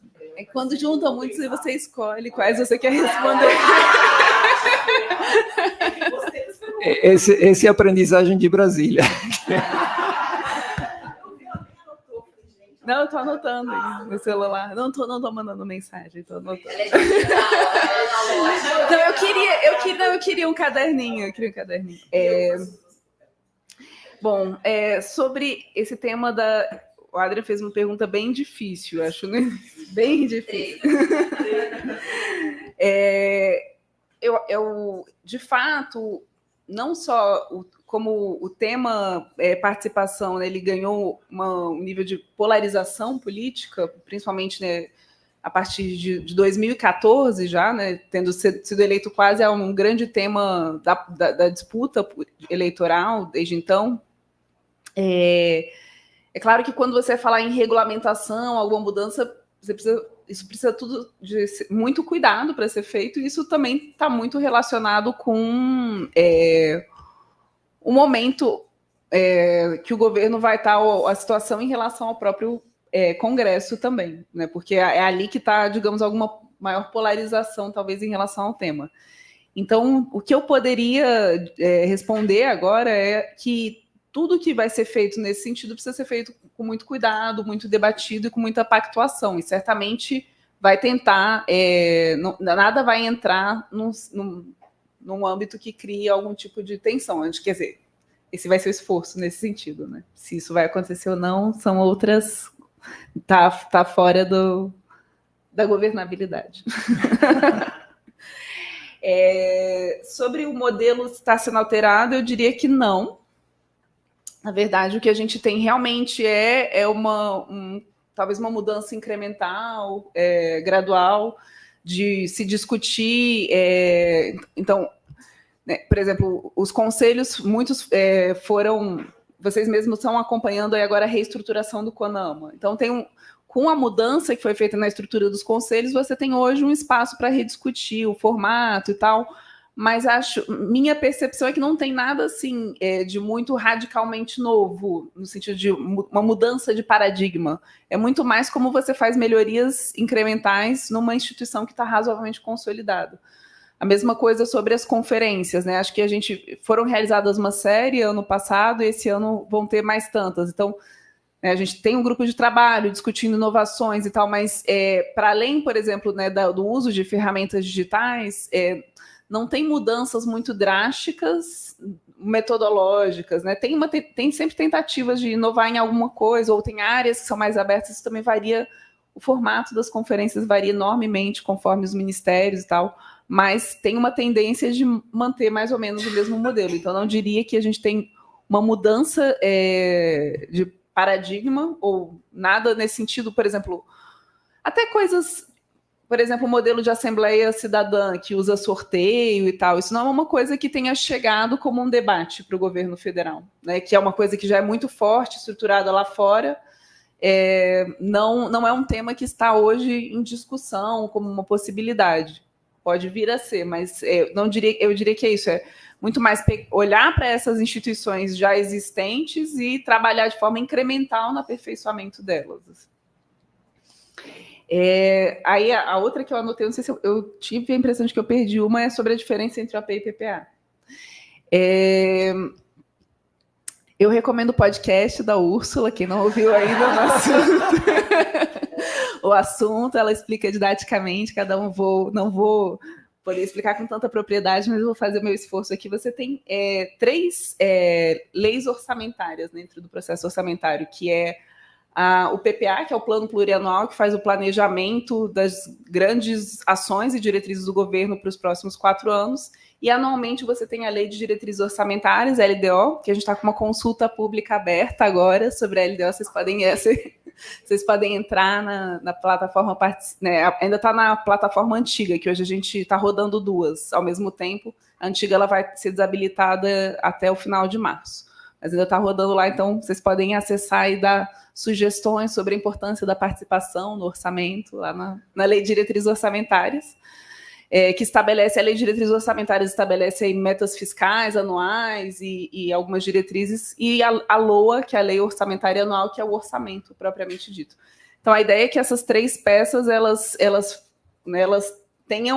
deveriam ter uma interconexão, deveriam estar alinhadas, né? A primeira deveria traçar um planejamento de médio prazo e a lei irem alinhando a lei anual, mas o PPA não trata diretamente de orçamento, né? Eu acho que essa é a grande confusão que às vezes acontece, né? Ele é uma peça orçamentária, assim, no sentido lato sensu, mas de planejamento, mas não tem vinculação. Teve um esforço de tentar vincular em alguns PPAs as metas, iniciativas com as ações orçamentárias. Havia no PPA de 2012 e 15 tinha esse esforço, mas eu acho que ele não foi muito bem sucedido, assim. Não foi, então foi confuso, mas havia esse esforço. Mas é isso, assim. Então, por isso que a discussão sobre o PPA, ela joga assim, macro diretrizes, prioridades políticas, mas ela não entra no tema orçamentário. Isso realmente, para a gente poder falar de um orçamento participativo, teria que ser uma discussão em cima da LOA, propriamente. Muito obrigado. Então, abro a palavra para a plateia e aí a gente vai alternando uma pergunta da rede, do YouTube e uma da plateia. Então, tem André, tem Renata, tem Edu, Úrsula. Então, vamos nessa ordem? Peraí. Isso, para te ouvirem. Peraí. Tem que ir para as pessoas. Pronto, pode. Tem mais perguntas Alô? no chat? Seria legal ler depois também. Sim, não, eu vou intercalando. Tá.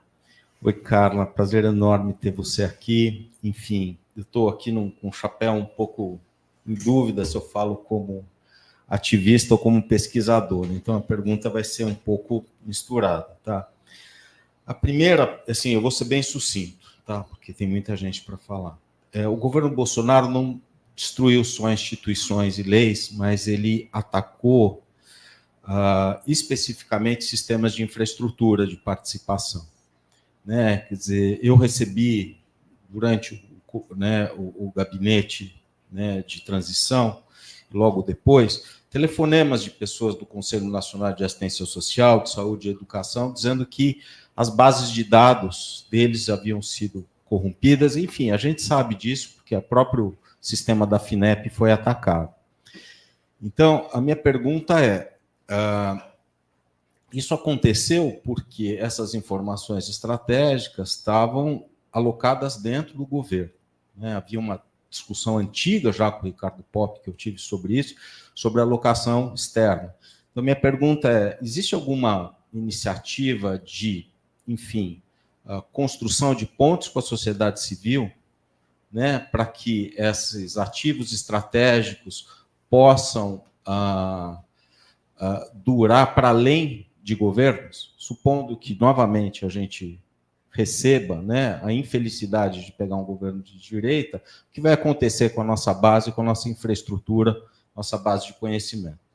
Essa é uma pergunta, e a outra é mais sucinta, né? Você, outro dia eu li, né, o Postman falou que 1 em cada 4 brasileiros hoje está no Bolsa Família. E a gente sabe, e a Aldaísa, por sua vez, comentou que esses caras não têm a menor possibilidade de participação.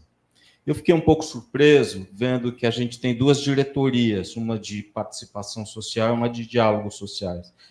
Então, eu te pergunto, será que essa diretoria de diálogos sociais é para falar com essa população que não tem acesso, que no mínimo é 1/4 da população brasileira, e diga-se de passagem, é a população que elegeu o Lula, né? Então, assim, como é que fica, né? Então, eu sei que são perguntas indigestas, difíceis, mas, enfim, eu estou aqui para colaborar, enfim, acho que todo mundo, e eu acredito que a gente está do mesmo lado, a gente tem que discutir tudo isso. Responder perguntas difíceis todo dia. Obrigado, André. Aí, eu já entrego ali. Tem um comentário do Alexandre Piero aqui na rede, que é: o decreto 9.759 já foi revogado pelo decreto 11.371, se você quiser comentar. Mas isso é uma pergunta? Adrian, eu não entendi. Não sei se é exatamente uma retificação ou diz o seguinte, é um comentário do Alexandre Piero, que diz o seguinte: o decreto 9.759, que derogou todos os colegiados, já foi revogado pelo decreto 11.371. Não sei se tem a ver com alguma informação que você apresentou, mas, bom, aí só se você quiser comentar isso brevemente. Carla, muito obrigada por ter vindo, por ter aceitado o convite e pela ótima exposição. Tem 2 coisas. Uma conecta com o André. Eu acho que uma das vantagens, um dos pontos interessantes de pensar o Brasil Participativo e as plataformas digitais é pensar o perfil de quem participa. Você falou pouco sobre isso, então, um pouco complementando.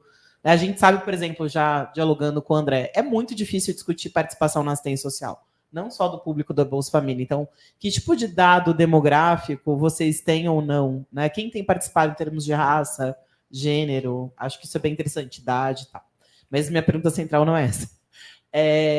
Achei ótimo o que você falou assim, e vai na linha, né? Mas mais analítica de quem participa. Queria que você elaborasse um pouquinho como é que tem, qual é o tipo de mudança que tem na relação entre movimentos sociais e organizações da sociedade civil, né? Achei muito interessante a sua discussão de que essa relação não é necessariamente cooptação e clientelismo. Eu que acompanho a agenda de vocês há muito tempo, né? E você falou das possibilidades de ganha-ganha. Mas a gente sabe que nesse terreno da regulação da provisão indireta, né, isso é bastante desafiador. E como é que vocês têm trabalhado analítica e praticamente com esses diferentes perfis de atores, né? Eu acho que a gente tem um desafio teórico importante, sempre volto nesse ponto nos meus diálogos com a Adra, né? O que é pensar a participação de movimentos sociais e o que é pensar a participação das organizações da sociedade civil organizada que estão envolvidas na provisão de várias áreas de política pública. Então, se você puder falar mais institucionalmente e analiticamente o que você tem visto de mudança, né? Eu acompanhei isso muito por dentro dos RUAS. Você tinha uma grande tensão até chegar na ideia de uma rede única. Como que na participação essas tensões e relações entre tipos de atores se colocam? É só isso. Obrigado. Posso intercalar uma do... Não, eu falo aqui, é da rede.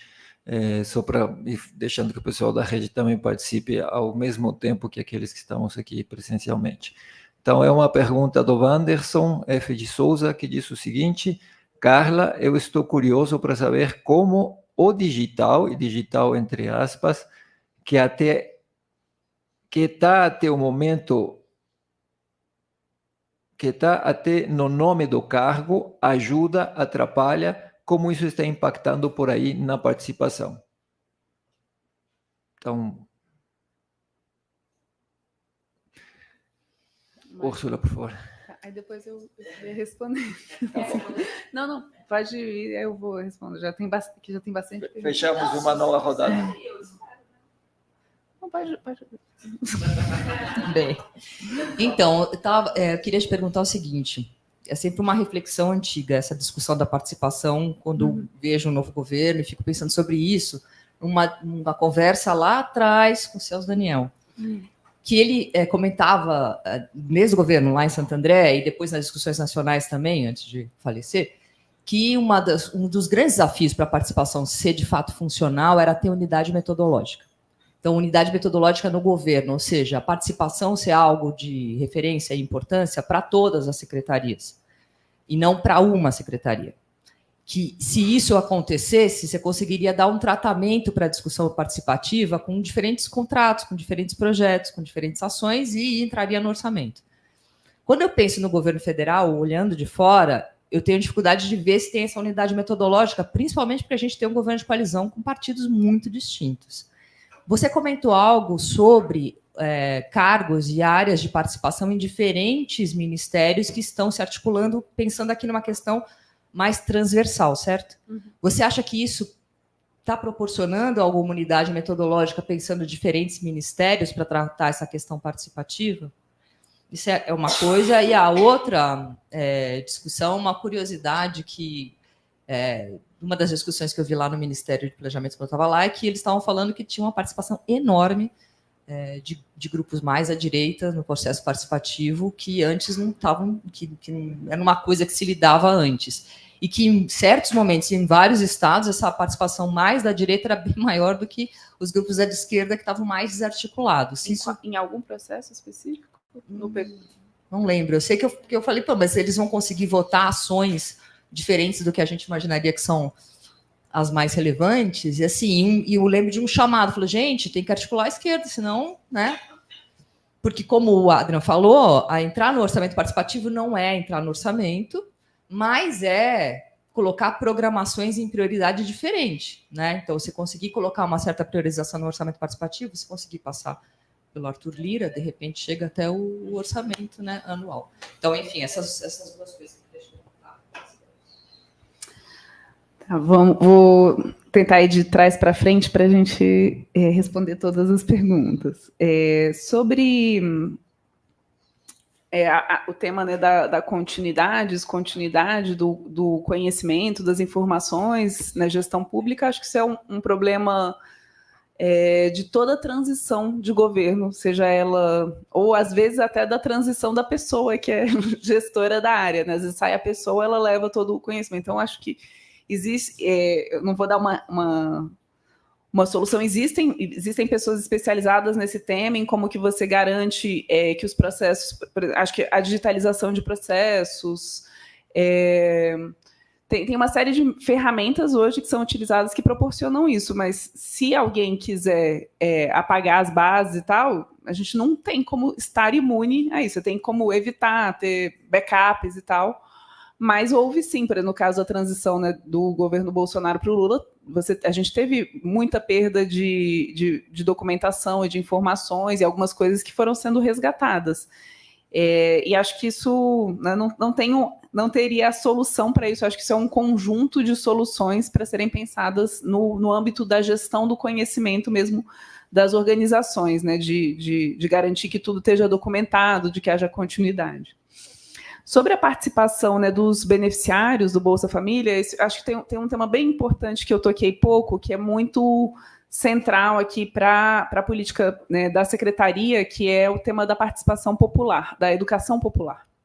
A gente tem uma diretoria dedicada a esse tema, que é a Diretoria de Educação Popular, e a ideia, né, do secretário, Renato, é muito de como é que você cria mecanismos de participação territorial. Então, se por um lado a gente tem a dimensão do digital, que massifica, né, como é que você cria, então, espaços de participação no local em que as pessoas estão justamente visando públicos que, né, não estão aí circulando nos conselhos, não são altamente especializados, não é como as pessoas comuns estão no bairro, estão no território, estão na região. Então, tem um esforço, né? Eu falei do grupo de trabalho de conferências e tem um grupo de trabalho sobre territórios e educação popular, que é justamente estar analisando todas as políticas com algum recorte territorial, tentando entender quais são esses diferentes recortes e, se é possível, você pensar ações voltadas para pensar, por exemplo, políticas tipo, de agentes de participação local. Existem algumas ideias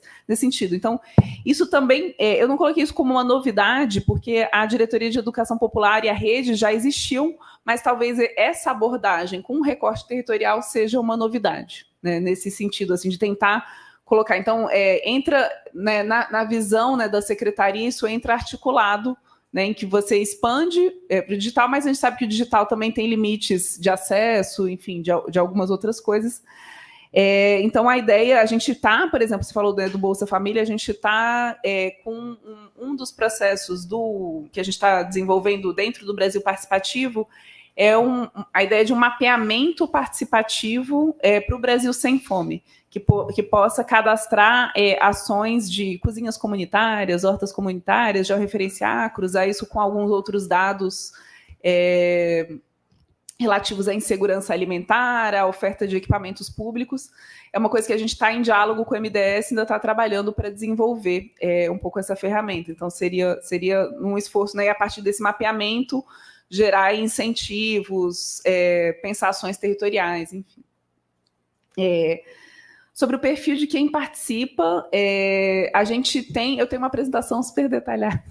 O bom da parte digital é que a gente gera muitos dados. Então, a gente tem um cruzamento de dados, a gente utiliza dentro do Brasil Participativo a identidade digital única do governo, que é o gov.br, e a partir disso a gente pode cruzar os dados de forma anonimizada, claro, para entender um pouco o perfil. Então, a gente teve isso, a gente vai monitorando ao longo do processo. Essa parte até de desenvolvimento de análise de dados, um tema que a gente tem se dedicado bastante na parte de desenvolvimento da plataforma, e a gente tem aperfeiçoado muito para os outros processos. O processo inicial ele foi um pouco manual, mas a gente, com o monitoramento, sabia, por exemplo, que tinha no início do processo do PPA mais homens participando, e a partir disso foi feita uma ação de comunicação para mobilizar mais mulheres.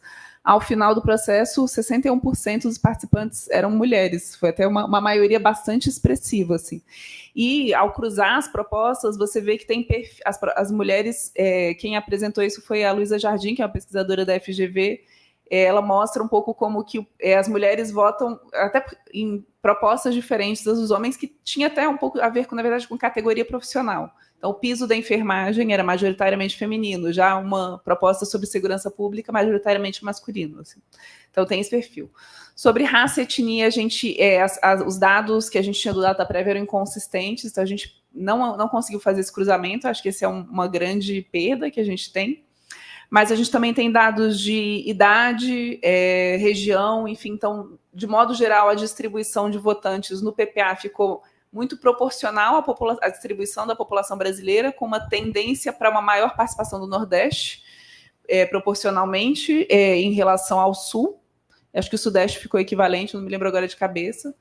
E, do ponto de vista de faixa etária, isso me chamou bastante atenção. A gente, talvez pelo tema, a gente não teve uma participação massiva de abaixo de 30 anos. Na verdade, o centro ficou de 30 a 50 anos, mais ou menos, de participação. Esse foi o público mais participante. Então, o que não é o esperado quando você vai falar de participação digital. Né? A gente pode discutir um pouco o papel da mobilização, enfim.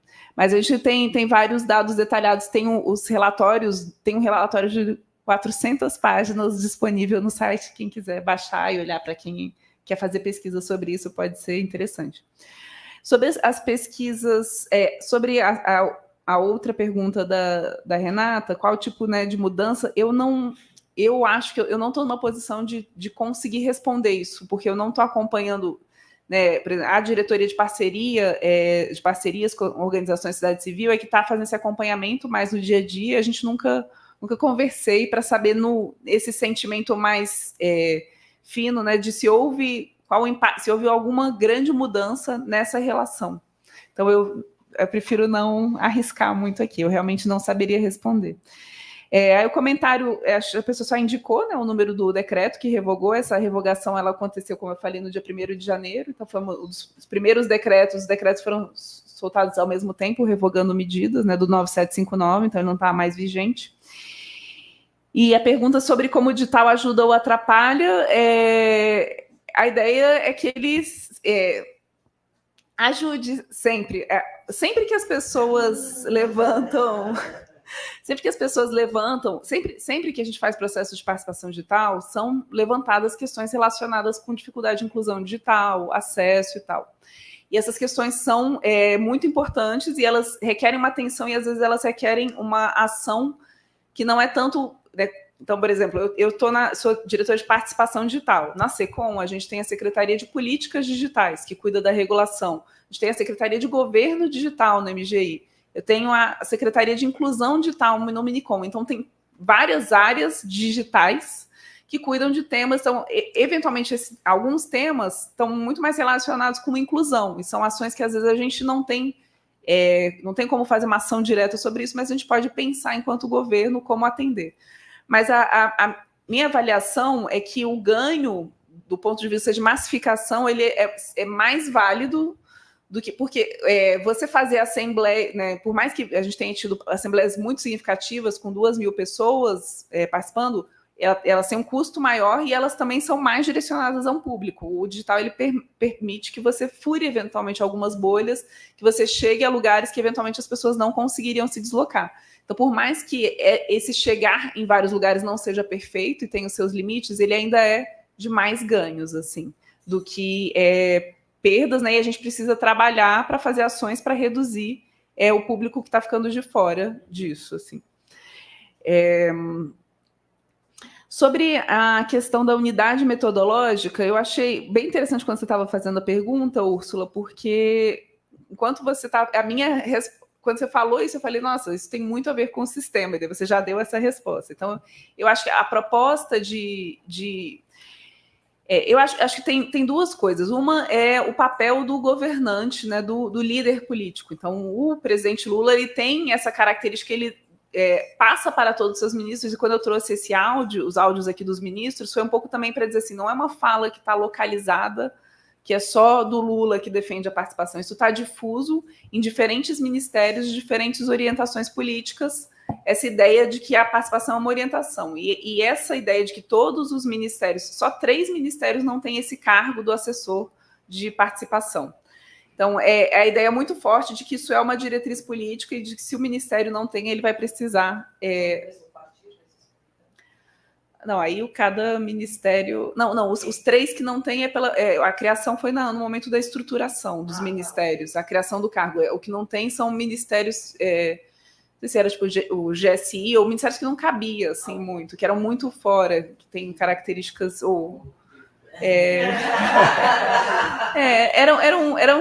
eram esses ministérios que não tem exatamente uma política que fosse responsável por tocar. Assim. Então, foi no momento da criação. Então, todos, né, aí quem ocupa o cargo depende da Constituição, né, do Ministério. Então, a ideia desse sistema sim, eu acho que é muito nessa lógica de criar uma visão comum. Então, acho que a sua intuição está na direção, eu concordo, acho que faz todo sentido. Assim. Agora, ao mesmo tempo, o líder, ao incentivar, né, o Lula a falar, ele incentiva, mas ele também tem, por uma característica que é diferente de outros presidentes, ele descentraliza muito, então ele também dá muita liberdade para a criação. Então eu fiquei pensando um pouco sobre como que essa liberdade, esse emergir de coisas que às vezes são experimentais e que às vezes são muito divergentes, né? Então conferências com formatos muito diferentes, conselhos com formatos muito diferentes, quanto que isso se contrapõe à ideia de uma coordenação, né? Então, pensar talvez isso fique numa tensão contínua. Assim. Sobre a participação mais à direita. Então, essa é uma preocupação, além da questão da inclusão digital, eu diria que essa é uma outra grande preocupação quando você vai falar de ferramentas de participação digital. Como que você evita ataques, enfim. Então, por exemplo, tinha muita preocupação na realização do PPA de uma invasão massiva de ataques de robôs, enfim. Então, a gente tinha uma equipe de moderação que trabalhava 7x7, né, das 8 da manhã às 10 da noite, só podia mandar proposta e fazer comentário nesse horário, enquanto tinha uma equipe de moderação. O que acontece é que o que se revelou foi que a utilização do GovBR, que é esse identificador que está vinculado ao seu CPF, ela inibiu, ela filtrou, então você tem por mais que ele também crie uma trava, porque às vezes as pessoas não conseguem recuperar a senha do GovBR, ele dá uma garantia de transparência e segurança, de que é uma pessoa, um voto, né? Cada CPF um voto, e de que você não está incluindo robôs, nem ataques. Então, por exemplo, no PPA, a gente tem ali as 8.254 propostas, eu já falei tantas vezes esse número que eu não esqueço ele, mas 8.254 propostas enviadas, só 40 foram efetivamente moderadas, ou seja, continham discurso de ódio ou alguma coisa que era, tipo, feria os direitos constitucionais. Tá? Todo o resto podiam ser propostas de diferentes posições políticas, mas elas estavam dentro do escopo aí do jogo democrático, assim. E na Conferência de Juventude, a gente teve mais de 2.000 propostas, a gente não teve nenhuma moderada. Então, do ponto de vista de ataque, assim, a gente tem a segurança. Agora, a gente teve, por exemplo, na Conferência de Juventude, sim, uma presença significativa de pessoas mais alinhadas à direita, e alguns delegados eleitos nesse formato. Isso, acho que não é uma questão, o que a gente tem discutido na secretaria, não é uma questão que está relacionada exclusivamente com o digital. A gente tem uma mudança na composição política e é esperado que nas conferências, sejam elas digitais ou presenciais, a gente vá ter essa presença de setores que antes talvez não participassem desses espaços de forma mais massiva. Isso aconteceu na Conferência de Saúde, aconteceu em algumas outras conferências que não é de saúde, agora estou confundindo, mas de educação. Na Conferência de Educação, não, mas teve uma outra ano passado que... isso não teve etapa digital, então ele não está vinculado exclusivamente. O digital ele vai refletir isso também, e como ele fura bolhas, talvez ele possa também trazer isso. Então, uma coisa é quando isso vem como parte do jogo democrático com propostas legítimas. Isso daí vai fazer parte, a gente vai ter que, né, vai conviver com isso, e a arena é para esse tipo. Agora, no caso de questões de ataques e tal, a gente tem sim esse trabalho e esse acesso com o GovBR tem dado bastante segurança assim, para a gente. Ótimo. Edu?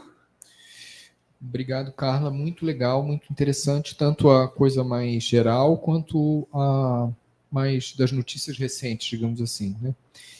Não sei se eu vou conseguir ser muito claro na minha pergunta, que não é exatamente uma pergunta, mas é um comentário, preocupação, sei lá.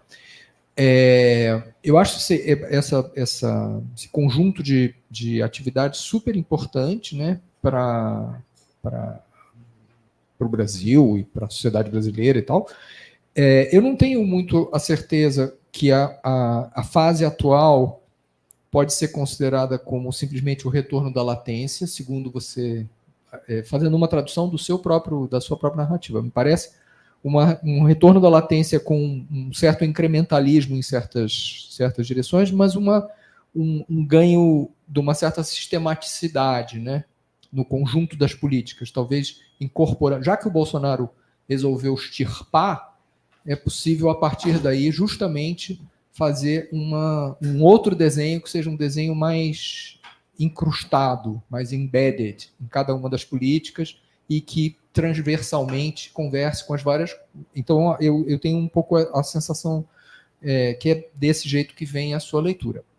Entretanto, dado isso, eu fico um pouco em dúvida, e essa é uma coisa que está na minha cabeça há muitos e muitos anos, desde o começo dos anos 90, na verdade, que é por que a participação social nos governos de esquerda, especialmente nos governos do PT, ela tendeu a dicotomizar a concertação social, no sentido de concertação com C, nesse caso, né? No sentido de ter canais de participação e de escuta e de canalização de demandas que vinham do empresariado, das elites políticas, não sei o quê. Esses caras estão juntos, digamos assim. E tem uma outra esfera de concertação que vem do campo popular, que vai em paralelo, né? E que eu acho que, no fundo, talvez essa pudesse ser a versão 3.0 da participação dos governos petistas, né? Imaginando que nos governos Lula, Dilma, teve uma primeira consolidação em nível nacional, agora tem uma segunda consolidação produzindo uma sistematicidade, mas me fica a sensação de que ainda está faltando uma coisa para conseguir não apenas dar voz e canalizar demandas populares dos movimentos, etc. e tal, que passem por dentro das políticas públicas, seja nos conselhos, nas conferências, aí tematicamente, seja em esferas mais da própria participação propriamente, tipo no orçamento, né, que vai interferir diretamente no orçamento, mas que façam, sei lá, eu fico achando que a unificação dessas duas coisas, a aproximação, mais crível, a aproximação dessas duas esferas talvez ajudasse um pouco a fazer a participação ser mais... produzir mais resultados na ponta, no final do processo, e conseguisse um pouco ajudar a consertar com um dos grandes dilemas que está colocado hoje, que é a recomposição do presidencialismo de coalizão, né? Porque ela não vai voltar a ser o que era, certamente porque o legislativo tem poderes legislativos que ele tomou de volta para suas mãos, que o presidente, por mais que seja um presidente forte, ao contrário dos dois anteriores, ele não vai conseguir fazer vai ter muita briga para conseguir recuperar tudo. Talvez, assim, uma parte do discurso do Lira no outro dia, ele tem razão, de que eles foram eleitos e eles também sabem aonde é que os prefeitos estão pedindo e as coisas que tem que ser. No fundo, tem que se encontrar uma forma de canalizar essas energias, digamos assim, de canalização de demanda, seja do empresariado, das elites econômicas, seja das elites políticas que vêm por dentro agora com muita força por conta desse negócio do orçamento, e dessa coisa que o governo federal está reconfigurando com toda a razão e com todo o mérito, né? Mas será que não tem como juntar mais esse negócio para que seja mais... Porque, assim, o orçamento participativo, pensando no livro da Márcia Dias, lá sobre o OP de Porto Alegre, o OP de Porto Alegre surgiu para tentar resolver o problema do Olívio Dutra, que tinha 3 vereadores, e os vereadores eram todos contra ele. Então, você bota o povo na rua, bota o povo para dentro do processo orçamentário de alguma forma, e isso faz com que o governo consiga produzir, equiparar ali o jogo político. Eu acho que isso também está presente de alguma forma, e essa fala do Lula claramente tinha esse sentido, né? Ao contrapor o OP ao orçamento secreto. Mas assim, para a gente não falar do orçamento secreto, assim, a Câmara tem uma legitimidade para participar do processo orçamentário. Só que ela não pode ser desse jeito, que o cara indica qualquer coisa que ele queira. Não pode ser que nem o orçamento secreto, certamente, isso já está afastado, mas também não pode ser como ele indica qualquer coisa só porque ele acha que tem que fazer. Isso tem que ter dentro do sistema das políticas públicas. Então, talvez aproximar... Eu estou falando um negócio que é hiper grande e certamente nenhum de nós aqui vai resolver, e talvez esse governo não consiga resolver, porque é um grande problema, mas talvez seja aproximar esses dois canais, ou vários canais de participação, talvez seja ajude. Não, esse aí é o sinal aqui de trás do pessoal que está auxiliando, que deixou tocar o celular. Obrigado, Edu. Tem aqui um comentário na rede. Então, Claudineia Ferreira Jacinto, parabéns pela realização do seminário, e a Carla e governo Lula pela ótima apresentação, mas para mim a grande novidade é a expectativa do OP. OP nacional. Se possível, você poderia aprofundar mais sobre isso? Esse é o primeiro comentário. A segunda, da Claudineia Ferreira também. Bom comentário e pergunta em relação ao PPA e OP. Mariana Arantes Nasser gostaria de perguntar sobre como vê o papel dos movimentos sociais, tanto para a história da participação social, como para a resiliência das áreas que você mencionou, e também para as novidades. E, finalmente, do Alexandre Piero, a participação digital nas ferramentas atuais tem ainda o desafio de interlocução entre os atores, isto porque o participante pode entrar, postar ou votar e não se dará o trabalho do debate e troca. Bom, vou aqui então tentar responder todas as questões. Eu gostei, Edu, da forma como você pensou essa ideia de latência e uma sistematização e incrementalismo. E eu fiquei pensando que, na verdade, por que eu acho que tem uma latência no seguinte sentido? Esse esforço de sistematização, ele não é de agora, ele já tinha sido iniciado no governo Dilma. Então, eu acho que, né, os dois governos Lula, eles tiveram muito essa cara de vamos fazer tudo, muito incentivo, muito experimentalismo, muitas ações em vários sentidos, e quando chega no governo Dilma, a Dilma já tinha esse esforço de sistematização de várias políticas de organização e o próprio tema, né, e a própria ideia de você ter um sistema nacional de participação, o decreto, quando foi, ele era um pouco esse esforço de vamos tentar sistematizar isso de alguma forma, consolidar, tentar entender o que estava acontecendo. Agora, eu acho que isso está sendo retomado, talvez, com um passo mais adiante, né? Na latência as coisas acontecem também, né? Então, é isso. O mundo mudou, tem coisas que mudaram e... Então, eu gostei dessa ideia de que você tem uma sistematização e um incrementalismo, mas acho que a sistematização já é anterior e você está só retomando isso. Mas eu achei interessante a leitura, eu vou pensar um pouquinho sobre isso. Sobre a dicotomização da participação, achei interessante, você usou um termo que é muito usado pelo próprio... O Tarso Genro usava muito esse termo, da concertação social. E, né, na tese eu comparo um pouco o esforço que o Olívio Dutra e o Tarso Genro fizeram, e uma coisa que era o espaço central de concertação era o Conselho de Desenvolvimento Econômico e Social, né, do Rio Grande do Sul, que é um dos poucos estados, eu acho que tem conselhos estaduais, não sei. Então eu diria que o Conselhão Federal, o Conselho de Desenvolvimento Econômico e Social, quando o Lula cria, e hoje ele não fica na Secretaria-Geral, ele fica na Secretaria de Relações Institucionais. Mas ele tem esse caráter, digamos, é um espaço por excelência de concertação em que você reúne aí empresários e movimentos sociais e personalidades, enfim.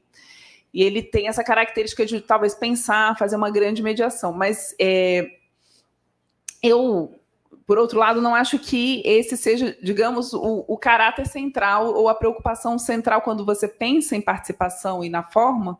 Realmente o foco são nos atores mais populares, digamos assim, ou as organizações, ou os movimentos, ou nos cidadãos, e a ideia de que os empresários já teriam um canal... Tá falhando aqui a palavra, um canal privilegiado de acesso ao Estado, e não necessariamente tem interesse, inclusive, em participar de conselhos em que tenha também organizações, né, talvez prefiram outro tipo de acesso, outro tipo de reunião. Então, eles já teriam esse acesso. Então, quando a gente pensa, de fato, a política de participação, nessa chave, a gente está sempre pensando, na verdade, na lógica do chegar ao cidadão ou a democracia direta, e não nas elites políticas, partindo do pressuposto de que essas elites já têm esse acesso. Assim. Mas eu acho que vale a pena... eu não tenho acompanhado como estão as ações do Conselhão, ou se tem tido maiores desdobramentos ou não, mas a experiência ao longo dos governos Lula foi um pouco descontínua, né? Tem um trabalho, o Henrique Castro faz uma análise, ele compara o Conselho de Desenvolvimento Econômico e Social do Brasil com a África do Sul e mostra um pouco essa questão. da descontinuidade do formato do conselho ao longo do tempo, e no governo Dilma eu acho que ele foi quase, deixou de ficar ativo e tal. No Michel Temer eu sei que ele já tinha sido inativado, então eu realmente não saberia dizer hoje como está isso e como que... mas acho que é uma questão importante da gente pensar como é que isso se conecta, talvez, com uma política mais geral de participação, né? Mas o Tarso, no Rio Grande do Sul, tentou conectar, ele conectava o Conselhão com as outras instâncias de participação. Deixa eu ver aqui as perguntas. Sobre o orçamento participativo, isso a gente não tem maiores detalhes pelo momento, só posso dizer que existe um esforço nesse sentido dentro do governo, que, se houver, vai ser feito pela plataforma digital também, mas acho que tem muitas questões ainda em aberto para serem discutidas. Então, infelizmente, não posso dar maiores detalhes sobre isso. Assim. Como você vê o papel dos movimentos sociais para a resiliência e para as novidades? Né? Foi como eu anotei, na verdade, a pergunta ela fala um pouco mais detalhada. Mas acho que tem muito a ver com o argumento que a gente traz. Resiliência digital e novidades. O digital não tinha, não. Era só para... Leia como você quiser, tudo bem. Era o papel dos movimentos sociais para a resiliência digital? Eu entendi que era para a continuidade dos espaços participativos e tal. Como eu ouvi, como eu conectei, não sei se eu fiz a interpretação correta da pergunta, mas para mim casa muito com o argumento que a gente fez no texto sobre desinstitucionalização e resiliência, sobre o papel das comunidades de política, né? Ou seja, elas têm um papel... tem um texto da Carla Almeida, que ela argumenta um pouco sobre que as comunidades de política podem ter papéis diferentes na construção de políticas de instituições participativas. Então, em alguns casos, as comunidades de política, né, os movimentos sociais, a sociedade civil, têm um papel fundante. Às vezes, eles têm um papel que estrutura propriamente os espaços participativos e a política em si. E para outros tem um papel um pouco mais reformatório, de acompanhamento, né? Elas trabalham um pouco nisso. Quando a gente vai pensar na resiliência, ou seja, na continuidade ou descontinuidade, a gente também fala que uma presença maior ou menor dos movimentos, né, da comunidade da política no conselho é muito relevante para ele se manter não só ativo, não só não ser revogado formalmente, mas que ele se mantenha ativo. Então, a gente, na tipologia, por exemplo, tem conselhos que eventualmente podem ter um desenho institucional forte, foram previstos em lei, mas eles não são ocupados fortemente pelos atores da política, eles não são vistos como espaços estratégicos. Então, eles às vezes não são revogados, mas se mantêm apenas do ponto de vista formal e não existem reuniões, não existem mais espaços e tal. Então, certamente os atores do movimento social têm um papel muito determinante, tanto na estruturação, na institucionalização, que é um tipo de processo, quanto no processo de desinstitucionalização, na resiliência ou não da instituição, né? Isso depende muito do peso que é dado da arena. Sobre o Brasil participativo, os limites do formato digital. Eu acho que essa pergunta é super importante. A gente tem se defrontado um pouco, né? A gente está mudando um pouco as metodologias de participação. Então, a gente no PPA primeiro só podia apresentar proposta e votar. Isso, do ponto de vista de troca, né, ele limita. Você não tem... Então, o máximo que a gente tinha era apresentar propostas semelhantes ao lado para o participante ver. Já na Conferência de Juventude, a gente habilitou os comentários, justamente porque tinha um medo de como seriam as coisas, e aos poucos... só que a gente identificou, por exemplo, aí você tinha uma forma de eleição da proposta que criava um score, uma pontuação baseada na combinação de voto, comentário e criação de proposta. E a gente identificou que isso gerou, a pontuação para criar propostas gerou, por exemplo, um incentivo para que as pessoas saíssem criando um monte de proposta vazia, porque elas ganhavam ponto com isso. Então, a gente tem agora trabalhado em como é que a gente faz com que...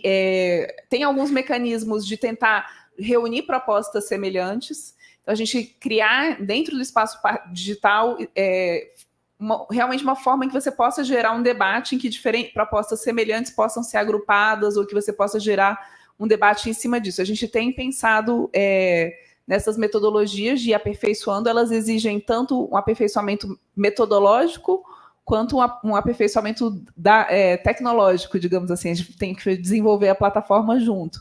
Então, a gente está trabalhando sobre isso, mas eu acho que é uma coisa super importante, em como a gente tem, por exemplo, uma coisa que aconteceu como a gente faz mobilização nas redes sociais e a estrutura das redes sociais ela é feita para polarização, né? Ou seja, o algoritmo das redes sociais hoje ele privilegia a opinião divergente, né? Essa opinião que gera comentários, que gera engajamento e tal, ela não prioriza a ideia da criação de consenso. E a gente precisa pensar um algoritmo que gere o consenso. Então, a gente tem se debruçado um pouco sobre esse desafio. Acho que é só dizer assim, que é uma questão que está no nosso olhar, mas a gente ainda está em desenvolvimento, por assim dizer. Ótimo, Carla, muito obrigado. Deixa eu aproveitar ou abusar da minha posição de mesa só para colocar uma informação que dialoga muito com a questão do Edu. Eu tenho aprendido muito recentemente do CONAMA, e o CONAMA ele é concebido, ele é entendido por todos aqueles que estudam, de fato, como um órgão com capacidade regulatória extraordinária. Só que um órgão em que estão sentados empresários, governo e sociedade civil, em proporções muito maiores de governo, sempre sobre a representação do governo, sociedade civil. Então, tem concertação, de fato, tem muita produção de norma que montou o processo de regulação da área ambiental no Brasil e sai do CONAMA, sai de um conselho.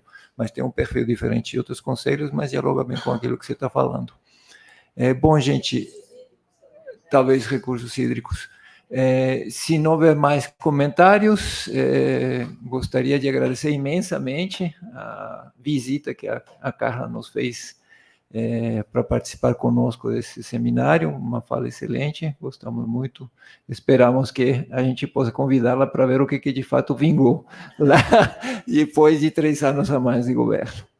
Não, eu que agradeço o convite, para mim é muito bom estar aqui com pessoas que são referências acadêmicas, intelectuais, para mim poder estar debatendo com essa profundidade é muito, muito rico. Obrigada, gente.